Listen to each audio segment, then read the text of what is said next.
حضرت انس بن مالک رضی اللہ تعالیٰ عنہ سے مروی روایت ہے جو حضور کے خادم خاص تھے، اور یہ متفق علیہ بھی ہے، یعنی بخاری میں بھی ہے، مسلم میں بھی ہے، لیکن تھوڑا سا فرق ہے الفاظ کا۔ تو جو مسلم شریف کی روایت ہے اس کے الفاظ کیا ہے؟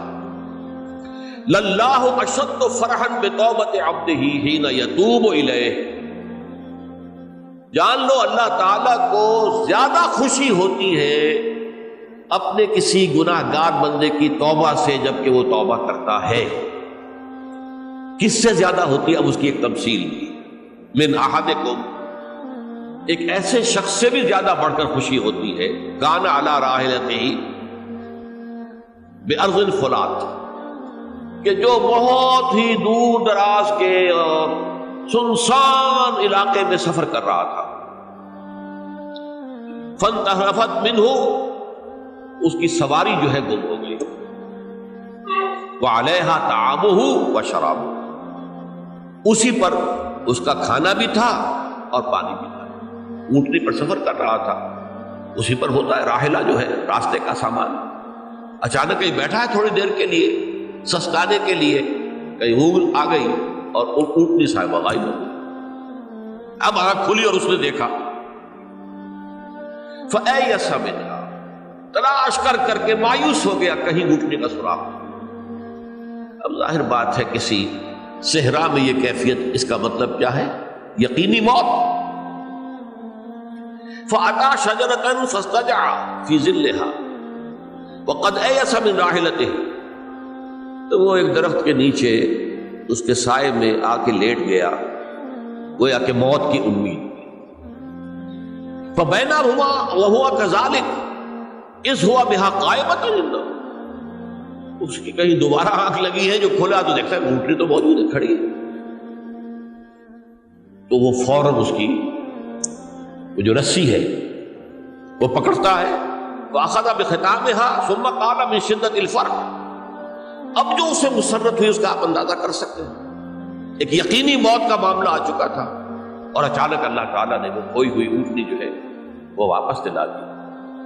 تو وہ کہنا تو یہ چاہتا تھا، اللہ تو میرا رب ہے، میں تیرا بندہ ہوں، لیکن جسے ہم کہتے ہیں کہ خوشی کی انتہا فرط مسرت میں ایسی زبان لڑکھڑائی، اس نے کہا اللہم انت عبدی وانا ربک، اے اللہ تو میرا بندہ ہے، میں تیرا رب ہوں۔ یہ کہتے ہیں یہ کیا ہے؟ فرط مسرت، جسے آپ خوشی کی انتہا، کہ جس میں انسان جو ہے اتنی بڑی خطا کر بیٹھتا ہے۔ اللہ کو اپنے کسی گناہ گار بندے کی توبہ سے اس سے بھی زیادہ خوشی۔ اب ظاہر بات ہے کہ تماثیل کس لیے؟ بعض لطائف، بعض حقائق اتنے لطیف ہوتے ہیں کہ ان کو بیان نہیں کیا جا سکتا بتمام و کمال، تو مثالوں کا سہارا لیں۔ اللہ کو کتنی خوشی ہوتی کیا سمجھیں گے؟ لہذا یہ مثال تو سمجھ میں آ گئی نا، کہ ایک لقودق صحرا میں انسان سفر کر رہا تھا، ایک ہی اونٹنی ہے، اسی پر اس کا پانی ہے، اسی پر اس کا کھانا ہے، کہیں ٹھہرا ہے تھوڑی دیر کے لیے، اونٹنی غائب ہو گئی، اور اس کے بعد تلاش کر کے شمال مغرب جنوب ہر طرح دیکھ لیا، اپنے کہیں اونٹنی کا سراغ نہیں۔ اب موت کے انتظار میں لیٹ گیا کہ اچانک دیکھتا ہے کہ اونٹنی موجود، تو وہ اس شدت فرح میں یہ کہہ بیٹھتا ہے اللہم انت رب، انت عبدی وانا ربک، انا للہ و انا الیہ راجعون۔ اب دیکھیے ایک حدیث وہ آ رہی ہے، اور اس کو یوں سمجھیے، اللہ تعالیٰ نے جو انسان پیدا کیے ہیں ان کے مزاج مختلف ہیں۔ ان میں کچھ لوگ ہوتے ہیں جو قوی ہوتے ہیں ارادے کے، جو فیصلہ کر لیا ڈٹ گئے۔ کچھ لوگوں میں وہ قوت ارادی اتنی مضبوط نہیں ہوتی، وہ ادھر ادھر سوچتے رہتے ہیں۔ کچھ لوگ جسمانی طور پر بہت توانا ہوتے ہیں، کچھ لوگ جسمانی طور پر پیدائشی طور پر کمزور ہوتے ہیں۔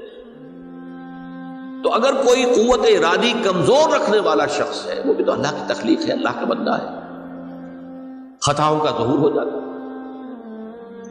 توبہ کرتا ہے، پھر کچھ عرصے کے بعد پھر خطا کا ظہور ہو جاتا ہے، پھر توبہ کرتا ہے، تو ہم تو یہ سمجھیں گے کہ ایک حد کے بعد پھر اس کی توبہ قبول نہیں ہونی چاہیے۔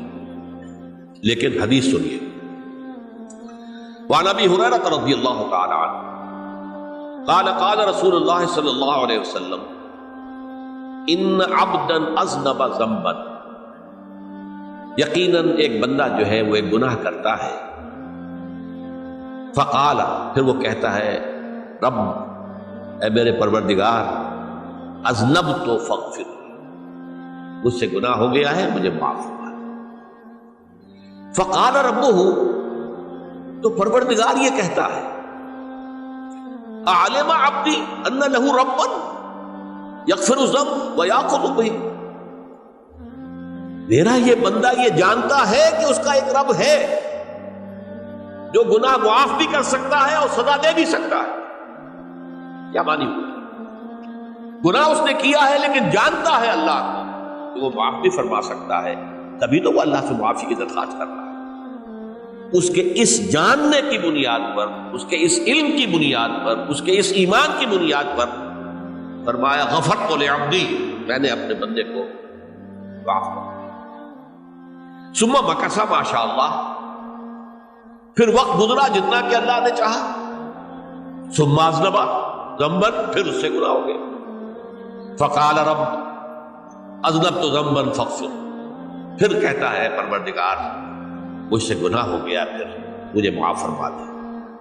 فقال ربہ، اللہ فرماتا ہے عالم عبدی ان لہ ربا یغفر الذنب ویأخذ بہ، میرا بندہ ہے نا جو جانتا ہے کہ اس کا ایک رب ہے، ایمان باللہ اس کے اندر ہے، تبھی تو پکار رہا ہے، اور یہ بھی جانتا ہے کہ وہ گناہ معاف بھی کر سکتا ہے اور چاہے تو پکڑ بھی سکتا ہے، سزا بھی دے سکتا ہے۔ تو فرمایا، اللہ تعالیٰ فرماتے ہیں میں نے فرمایا کہ میں نے معاف کر۔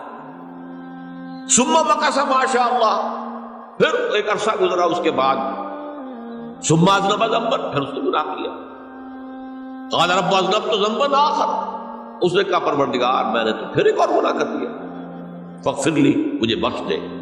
فقال اعلم عبدی ان لہ ربا یغفر الذنب ویأخذ بہ، میرا بندہ جانتا ہے نا کہ اس کا ایک رب ہے جسے وہ پکار رہا ہے، اور وہ جانتا ہے کہ اسے اختیار حاصل ہے کہ چاہے تو بخش دے اور چاہے تو پکڑ لے۔ اس کے اس علم، اس ایمان کی بنیاد پر میں نے اسے معاف کر دیا۔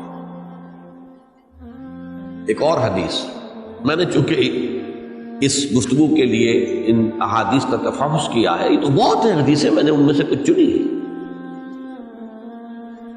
ہمارے بعض واعظ ناصح وہ بھی کسی شخص کو روکتے رہے، برائیوں سے روکتے رہے، نہیں رکتا،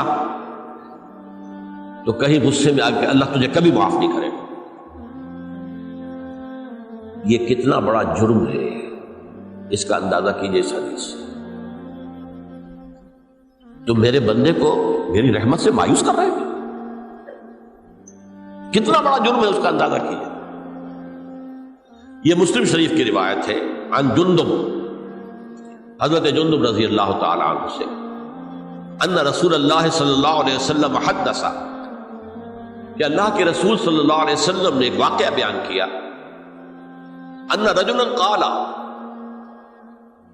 کہ ایک شخص نے یہ کہا، واللہ لا یغفر اللہ لفلان، کہ خدا کی قسم اللہ تعالیٰ فلاں شخص کو کبھی معاف نہیں کرے گا۔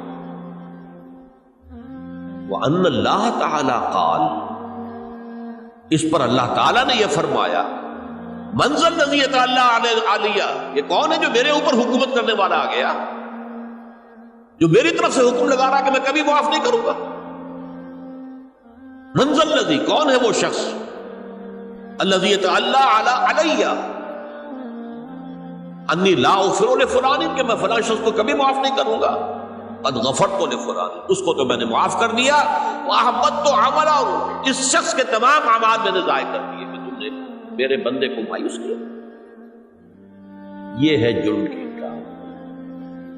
تو توبہ کی دعوت دیتے رہو، توبہ کے لیے لوگوں کو آمادہ کرتے رہو، توبہ جو ہے اس کے لیے ترغیب دیتے رہو۔ اللہ تعالیٰ معاف فرمانے والا بات۔